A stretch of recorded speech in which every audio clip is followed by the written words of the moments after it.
Second year 8th paper knowledge and curriculum के अंतर्गत समाजवाद के गुण मेरिट्स ऑफ सोशलिज्म का अध्ययन करेंगे। इससे पहले कल हमने समाजवाद का अर्थ और समाजवाद की विशेषताओं का अध्ययन किया था। उसी क्रम में आज हम जानते हैं समाजवाद के गुण। सबसे पहला आता है धन का अधिक समान वितरण, मोर इक्विटेबल डिस्ट्रीब्यूशन ऑफ वेल्थ। समाजवाद के अंतर्गत यह प्रयास किया जाता है कि आय का समान वितरण हो। सभी व्यक्तियों को अपनी अपनी योग्यता अनुसार उन्नति के अवसर प्राप्त होते हैं। प्रोफेसर डगलस जे के अनुसार समाजवाद के शाब्दिक अर्थों में समानता न केवल वांछनीय है वरन यह अव्यावहारिक भी है। वे आगे कहते हैं कि यदि मनुष्य अपनी क्षमताओं का सक्रिय रूप से प्रयोग करे तो उनमें न्यूनतम असमानता होनी चाहिए। सबको बराबर हिस्सा नहीं वरन उचित हिस्सा मिलना चाहिए।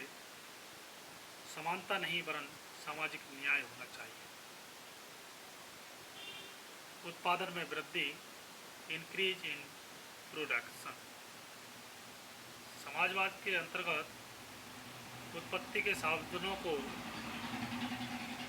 इस प्रकार समायोजित किया जा सकता है जिससे उनका प्रयोग अधिकतम हो सके। आर्थिक क्रियाएं पूर्व नियोजित होती हैं। उत्पादन में वृद्धि कर सामाजिक न्याय की स्थापना करने पर बल देते हैं।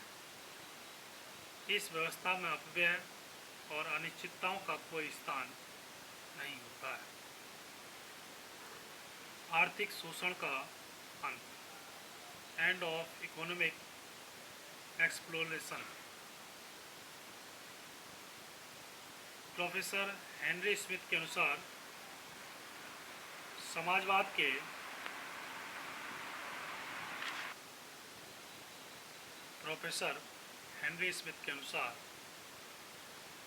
समाजवाद के अंतर्गत नियोजित अर्थव्यवस्था में चक्रीय द्रव्य और निम्न बिंदु समाप्त हो जाते हैं, जबकि पूंजीवाद में उन्हें केवल कम कर दिया जाता है।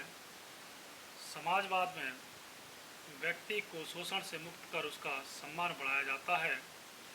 उसे अन्याय, शोषण, अशिक्षा, बेरोजगारी और जघन्य अत्याचारों से बचाने का पूर्ण प्रयास किया जाता है।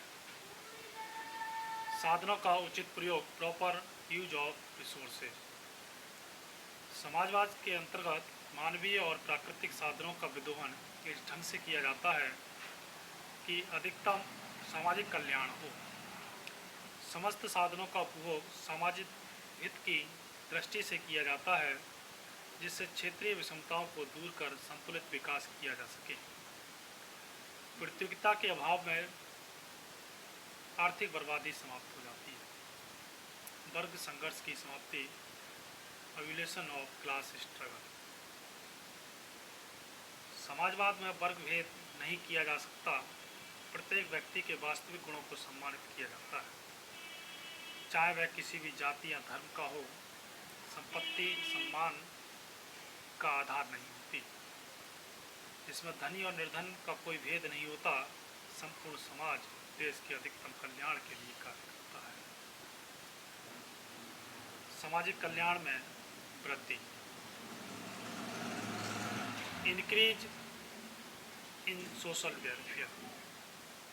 समाजवाद का प्रमुख उद्देश्य सामाजिक सुरक्षा और कल्याण की दृष्टि से समाज के साधनों को विभिन्न प्रयोगों में विभाजित करना है।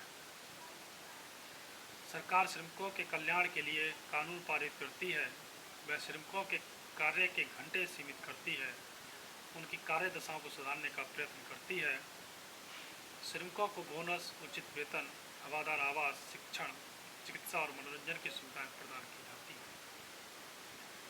समुचित नियंत्रण, प्रॉपर कंट्रोल। समाजवाद में उचित नियंत्रण रहता है। प्रोफेसर ऑस्कर लेज ने नियंत्रण को स्पष्ट करने के लिए पूंजीवाद की तुलना एक गुब्बारे से की है, जिसे हवा के झोंके यहाँ वहाँ ले जाते हैं, और समाजवाद को एक आधुनिक विमान बताया है जिसकी स्वचालित प्रणाली होती है और विमान चालक उसे जिस किसी दिशा में भी चाहे मोड़ सकता है। इस प्रकार विमान चालक दिशा का निर्धारण करता है। समाजवाद में अर्थव्यवस्था विपणनीय शक्तियों से नियंत्रित नहीं होती, बल्कि उचित नियंत्रणों से संचालित होती है।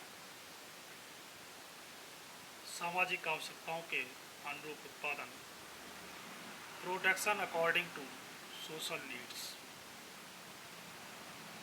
समाजवाद में समाज की आवश्यकता के अनुसार उत्पादन किया जाता है। उन वस्तुओं का उत्पादन किया जाता है जिनकी आवश्यकता तीव्र होती है। इसमें उत्पादन संबंधी निर्णय बहुत सोच समझ कर लिए जाते हैं। उत्पादन और आवश्यकताओं के बीच समन्वय रहता है। अपव्यय की समाप्ति, एवोल्यूशन ऑफ वेस्ट। समाजवाद में सभी प्रकार के अपव्ययों को समाप्त कर दिया जाता है। आर्थिक उतार चढ़ाव के कारण जो बर्बादी होती है उसे नियोजित अर्थव्यवस्था द्वारा समाप्त किया जा सकता है। सामाजिक बुराइयों का निवारण, evolution of social evils. Samajwadi अर्थव्यवस्था में सामाजिक बुराइयां जैसे औद्योगिक खतरे, औद्योगिक भीड़भाड़ आदि को समाप्त कर दिया जाता है, क्योंकि औद्योगिक विकास के साथ औद्योगिक सामाजिक कल्याण और सामाजिक सुरक्षा के साधनों की वृद्धि की जा सकती है। अंतिम और लास्ट, पूंजी निर्माण की ऊंची दरें, high rates of capital formation. इस तंत्र में पूंजी निर्माण की दर अपेक्षाकृत ऊंची रहती है, क्योंकि इसमें नियोजित अर्थव्यवस्था वर्तमान की अपेक्षा भविष्य को अधिक महत्व देती है और उद्योगों की बचतें राज्य के पास संचित होती हैं, जिनका पुनः नियोजन संभव हो जाता है।